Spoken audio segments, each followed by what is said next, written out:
Hello दोस्तों, नमस्कार। मैं आप लोगों का हार्दिक अभिनंदन करता हूँ। चलिए शुरू करते हैं। तो अभी कई ढेर सारे न्यूज़ भी है, तो उसको भी एक बार थोड़ा-थोड़ा कवर करते हुए चलते हैं और फिर हम आगे बढ़ते हैं। तो क्योंकि न्यूज़ को भी थोड़ा बहुत कवर करना ज़रूरी है, क्यों अभी जिस तरह से चल रहा है। तो सबसे पहले ए रे भाई ले! ये पनौती फिर एक ठो पंगा कर दिया।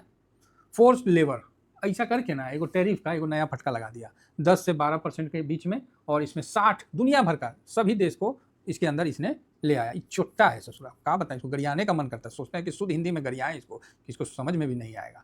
समझ रहे हैं, एकदम मतलब क्या बोले तो वही है। इसका इसका जो है वो मंत्री यहाँ है हिंदुस्तान में है, और अपना ट्रेड डील फाइनल कर रहा है। ये देखिए, मतलब इसको क्या बोले, होशियार है ना, काबिल, एक ठो नया पंगा लेके आया फोर्स लेबर। इसका मतलब हो गया कि जैसे जो देश में फोर्स लेबर एक्चुअली सऊदी में ज़्यादा यूज़ होता था, कि आदमी गया ना तो वहाँ काम करने, तो उसका क्या करता था कि पासपोर्ट लेकर रख लेता था और उसको बोलता था कि अब तुम जाओगे कहाँ, काम करो, पैसा जो भी है, मतलब वैसे फोर्स लेबर जैसे चाइना करवाता है। फोर्स लेबर में सिंगजियान प्रांत ऐसी है ना जी, जहाँ जो मुस्लिम लोग हैं उसका किडनी उडनी सब निकाल उकाल कर बेच देता है हैं। तो सबसे बड़ा ऑर्गन का चाइना ही है डिस्ट्रीब्यूटर पूरे वर्ल्ड में। तो इस तरह का हरकत करता है। तो फोर्स लेबर, अमेरिका का कहना है कि जहाँ लेबर मतलब फोर्स लेबर का मतलब है कि आप बंधुआ मजदूर से काम करवाएं, उसको कोई पैसा कौड़ी भी नहीं दिए, तो ऑटोमेटिक है कि वो सामान सस्ता होगा, चाहे रॉ मटेरियल होगा, तो वहाँ से आप लेके सामान बना के अमेरिका बेचिएगा तो हम वहाँ पे लगाएंगे। भारत भी है अमेरिका में, अमेरिका से भारत भी इसी लिस्ट में है। प्लस यूके, इंग्लैंड इंग्लैंड सब इस लिस्ट में है। क्यों? क्योंकि जापान उपान सब है जी, जो मतलब रॉ मटेरियल है आप जहाँ से लाते हैं कहीं, वो तो नहीं है उस तरह का, मतलब फोर्स लेबर में अब वो चिप दिया एक नया ससुराल साला, क्या बोलेगा आदमी इसको एक नया टैरिफ का पंगा शुरू कर दिया। चलिए, जब तक पनौती है ना, 2 दिन शांत रहा था, उसी समय हमको डाउट हुआ था कि अरे ये शांत काहे है, जरूर कुछ करेगा। आइए, ईरान और अमेरिका में एक नया अभी बवाल और हो गया। तो क्या हुआ, ईरान ने अपना जो नहीं होता तेल टैंकर वो धीरे से निकाला और अमेरिका से छुपते बचाते निकाला। तो अमेरिका देख लिया, बोला ये कहाँ जा रहा है, हम ब्लॉकेट किए हैं, ससुराल तुम जा रहा है, मार फायर शुरू कर दिया। ईरान बोला अच्छा तुम हमको मारा है, रुक, हमारा जहाज पे मारा है। तो ईरान ने भी क्या किया कि नेवल शिप जो अमेरिका और इजराइल का था, वहाँ उसने भी मिसाइल विसाइल मार दिया। ले तनातनी हो गया भाई, तनातनी। अमेरिका बोला रे तुम हमको मारेगा, रुक। ऊ क्या किया ससुरा, ऊ जाके जो IRGC का जो नहीं है क्या बोलते हैं जी, कम्युनिकेशन सेंटर, वहाँ पर जाके उसने अटैक कर दिया। ईरान बोला अच्छा नहला पे दहला, रुक रुक रुक अभी हम बताते हैं। ईरान भी खिसिया, मारा मिसाइल कुवैत और बहरीन में। कुवैत में तो इंटरनेशनल एयरपोर्ट पे मार, देख रहे हैं धुआं धुआं कर दिया है। कुवैत को मार के एयरपोर्ट पे धुआं धुआं कर दिया मिसाइल से। अब वो इंटरनेशनल फ्लाइट कैंसिल किया। तब बताइए, शांति होना था तो यहाँ बवाल मच गया। राष्ट्रपति डोनाल्ड ट्रंप का एक बहुत अच्छा कहना है कि हमारी बातचीत चल रही है। इस कैसन बातचीत है वो, जो बम मारा मारी कर रहा है, बहुत नालायक है तगड़ा मतलब स्यापा, एक स्यापा खत्म नहीं होता कि दूसरा स्यापा साथ में लग जाता। क्या बोलिएगा, ऐसा ऐसा मतलब मतलब कुछ नहीं बोल सकता ऐसा।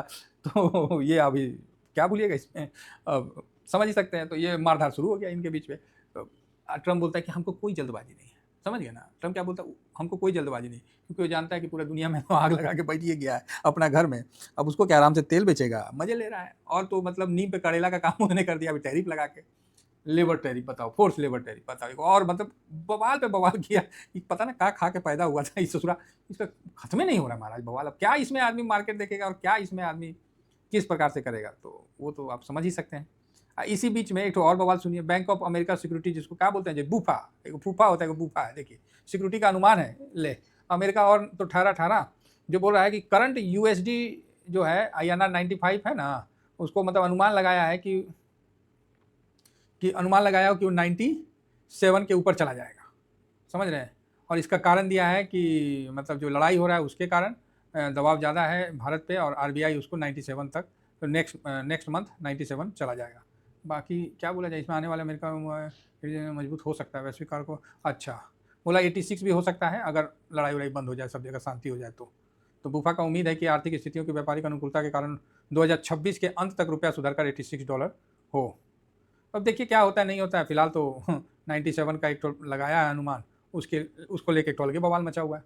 एक तो भारत का रुपया इसी कमज़ोर हो रहा है, और उस पर बैंक ऑफ अमेरिका सिक्योरिटी जो है वो अलगे को स्टेटमेंट दिया हुआ है तो ये भी एक तो बूफा फूफा नहीं जी, BofA, bank of finance security जो भी है उसका बैंक है, वही एक तो अपने तरफ से एक और चिंगारी लगा दिया है। तो आपको यहाँ पर ही मैंने 3 चिंगारी के बारे में बता दिया जो एकदम रिसेंट में लगा हुआ है। अब मल्होत्रा साहब पता ना कौन कौन चिंगारी बुझाएंगे, हैं चिंगारी बुझाएंगे कि उसी में जल जाएंगे। तो इसमें कोई मतलब डाउट नहीं है, जिस तरह से चल रहा है आप इस चीज़ को देख रहे हैं, समझ रहे हैं। तो ऐसा ही होता है मार्केट में, ऐसा ही होता है, कोई ना कोई नया बवाल चलता ही रहता है। आइए थोड़ा एडीआर को भी देख लेते हैं। बूफा, टैरिफ, अरे भाई इन्फोसिस 5%, छोड़ो, इन्फोसिस को कौन चीज़ देखेंगे हैं, इन्फोसिस को क्या देखेंगे, तो इसको अभी छोड़ देते हैं फिलहाल। तो हम इससे अच्छा एडीआर इन्फोसिस को देखने से अच्छा ना वो देख लेते हैं। क्या देखना था, 1 मिनट, हाँ 1 सेकेंड, कहाँ चला गया, हाँ यहाँ आ गया एंचर का, हाँ ये आ गया, एसेंचर का देख लेते हैं। ओ भाई साहब ये भी 4.25% टूटा हुआ है, ये भी 4.25, तो अपना भी कल गया आईटी 3%। ठीक है, आईटी में बिकवाली अगर रिकवर कर जाता है तब तो ठीक है, नहीं तो फिर आप समझ ही रहे हैं कि बिकवाली ये रहेगा। एंसर को देख लिए हैं, चलो बढ़िया है। अब आईटी आपको कल फिर से नीचे मिलेगा। फिलहाल ब्रेंड देखें, अभी युद्ध का तो माहौल हो गया, 98 पहुंच गया है, तो ठीक है 98 पहुंच गया तो कोई क्या करेगा आदमी इसमें। अब ऐसा स्थिति है कि बस थोड़ा सा पेशेंस से बैठना पड़ेगा। बॉन्ड यील्ड भी 4.50 चला गया, पूरा तेल बेच के तो अमेरिका लाल हो रखा है, समझ रहे बात को, तेल बेच के पार्टी लाल हो रखा है। अभी नया टैरिफ का एक और है, दाउ जोन गिर गया, गिर जाए ना ये दाउ जोन ससुरा, कम से कम गिरे ना, ये 2000-5000 पॉइंट गिरे ना नेक्स्ट डे, कम से कम 5-6 हज़ार गिरे ना, तब अमेरिका का ट्रम्प को उसका दिमाग में कुछ कौंधेगा। जिस तरह अपना सरकार का कैसे नहीं कौंध रहा था टैरिफ पे, टैक्स वो टैरिफ है ना लगाया, जो long term capital gain tax जो भी है टैरिफ है इंडिया का भी, तो कांपा हुआ है। देखिए ये सब चल रहा है, तो इतनी मनी गिरावट से ना होगा, गिरे एकदम रज के। अब फैंग इंडेक्स देखिए 8000 चला गया, 9, 10, 12, 13 पे हम लोग कवर करते थे, कितना प्रॉफिट बुक करिएगा, चला गया। गिरे ना कम से कम 5000 पॉइंट, 6000 पॉइंट, तब जाके अब उसके लिए कोई तगड़ा मतलब होगा तभी गिरेगा। वर्ल्ड तो आप बोलोगे सर हमारा भी निफ्टी गिरेगा, अपना निफ्टी फिर ज़्यादा नहीं गिरेगा, हिसाब से गिरेगा। अब ऐसा सिचुएशन है कि क्या बोला जाए आदमी। गिफ्ट निफ्टी देखिए इस बीच में कहाँ है, 345 के ऊपर डटा हुआ है, तो आज भी गिफ्ट निफ्टी संभाला है ना। अब भाई कल का उम्मीद मैं नहीं बोलता हूँ कि गिफ्ट निफ्टी ऊपर रहेगा, अगर ऊपर जाएगा ना मंदिरिया सेल करके नीचे ले आएगा, मान के चलिए मंदिरिया छोड़ेगा नहीं, तो उसके तो मुंह में पानी गिरने लगेगा, भूखा हुआ भेड़िया की तरह मंदिरिया रगड़ देगा। चलो कोई नहीं, बर्दाश्त करेंगे और क्या। इस समय कैश रखिएगा सर। अब देखिए सिल्वर अब गिर के ठीक आ रहा है, और गिर जाए ना बढ़िया से तनी, तो ये तो डॉलर इंडेक्स बढ़ा है, तो जिस कारण से इसमें गिरावट हुआ है। अब देखिए गोल्ड सिल्वर सब गिर रहा है, तो इसमें असर तो होता ही है। अब आ जाइए FIS, क्या किया है आज भाई साहब, थोड़ा देख लें। 3 जून क्या किया है, ओहो वाह वाह वाह, 5616 करोड़ का बेच दिया, 5616 करोड़ का बेच दिया, शाबाश। और देखा जाए कहाँ कहाँ क्या क्या बेचा है, कल तो 4000 करोड़ बेचा था, आज देख लेते हैं टोटल कितना रगड़ दिया। ओए होए होए होए होए, कमाल हो गया भाई, 4000, भाई साहब 419 करोड़ का ये बेच दिया, और 1734 करोड़ का ये बेच दिया। 11,769 CR का माल बेचा है भाई। कल नहीं बेचा था, कल था 4-5 हज़ार के बीच में था, क्योंकि आपको कल का देखा ही ना, ये देखिए फ्यूचर में खरीदा था ना 5000, तो इधर 8000 आई, 9000 मोटा मोटी पकड़िए, 9400, तो 5000 खरीदा भी तो था, तो 4000, 4-4.25 के आसपास बेचा था। आज तो भाई साहब इसने लठ कर दिया FIS ने, 11,769, लो भैया ले गए FIS। आप लोग से तो अब करना क्या, कुछ नहीं करना, शांत रहना है। शांत रहना कभी कल होता है ना, देखिएगा घर में जब पेंट करवाइएगा ना, तो कभी कल आपको ना नहीं समझ में आएगा कि इस दीवार पे कौन सा पेंट कराएं, नहीं समझ में आएगा, समझे, कई बार होता है। तो वहाँ वाइट करा दीजिएगा सबसे अच्छा। वाइट भी अपने आप में एक डिज़ाइन होता है, एक अच्छा कलर माना जाता है। तो उसी तरह जब ऐसा सिचुएशन आ जाए ना, तो थोड़ा सा उस समय शांति बना के रखना समझदारी होता है। ये चीज़ को समझ के चलिए, वहाँ थोड़ा शांत रहना समझदारी का काम होता है। सब चीज़ पे फोकस रखना है, सब कुछ को देखना है, काम वही करना है जो आपको समझ में आएगा, है ना। बाकी मैं तो आपको बाइंग सेलिंग के लिए तो नहीं ना बोलेंगे हम। हाँ अब आइए, अब पैनिक ठीक लग रहा है, अब थोड़ा सा घबराहट ना मन में, हाँ हाँ हाँ, ये देखिए, ये आ गया भाई 259,253 आ गया ना, 2,60,000। अब आप थोड़ा सा यहाँ पर ही 60,000 आ गया है। अब जब भी गिरे ना मार्केट, हल्के हाथ से खरीदारी में आप जा सकते हैं, 1000 पॉइंट का तेजी आपको मिलेगा, ये नोट रखिए, 900 पॉइंट, 1000 से 900 पॉइंट का तेजी मिलेगा। निफ्टी के हिसाब से 2.5-3% ना, ज़्यादा मिलेगा जी, 23 है ना, तो 230 के हिसाब से 460, 690, 3% तो ऐसे ही हो गया, मतलब 4%, 4-5% आपको निफ्टी के हिसाब से, बाकी में भी आप ध्यान रखिएगा। तो ये अभी 260, ये कहाँ तक जा सकता है, तो ये 3 तक जा सकता है, 280, 3 लाख में पैनिक आ जाएगा, जिसको बोलेंगे कि ओवर सोल्ड हो गया, समझ गया ना। तो अब यहाँ से हम पॉजिटिव हैं कि अब यहाँ से जब भी डाउन आएगा आप इंपॉर्टेंट सपोर्ट लेवल पे जो भी आप करिए। अब आप इंट्राडे भी करिएगा तो पैसा निकल जाएगा, कभी भी मूव देगा। अब मूव वाला टाइम आ रहा है, तो वही बीच में ना जो ये मनहूस टाइप का टाइम आ गया था ना, तो वो थोड़ा सा दिक्कत होता है। अब मूव वाला टाइम आ रहा है, तो इसमें आप फोकस रख सकते हैं। तो मेरे तरफ से ये अच्छा संकेत है, क्योंकि देखिए ईटीएफ वालों को भी तो मूव चाहिए ना। तो अब आपको, अब ऑप्शन स्टैंड वाले में तो लोग करते ही हैं, कपड़ा फटता ही है, लेकिन ईटीएफ वाले में क्या है कि इस जगह से आपको अच्छा बेनिफिट मिलने का है।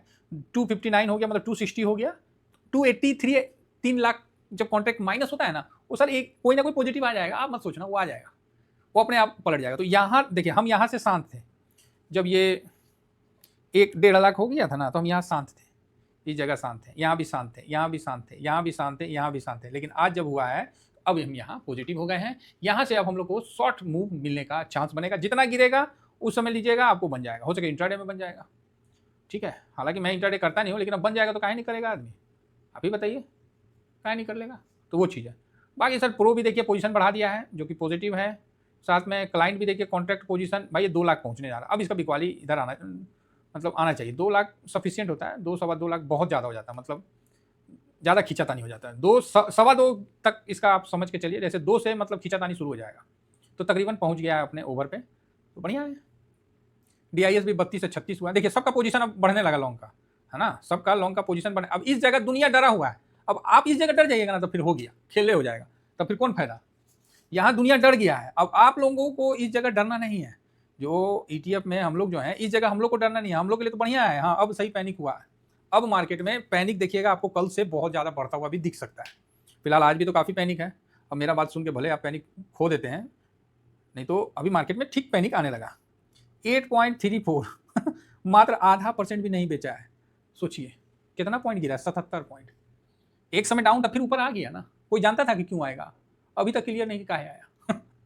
तो बात समझिए, बढ़िया टाइम है। अब हम यहाँ से पॉजिटिव है। डीआईएस 2.41% खरीदा, काहे खरीदा, ये बुर्बक है, वो देख लिया कि अब ओवर सोल्ड हो गया है, अब यहाँ पर ही इंटर ले लेंगे और फिर हम थोड़ा बेच बाच के निकलेंगे।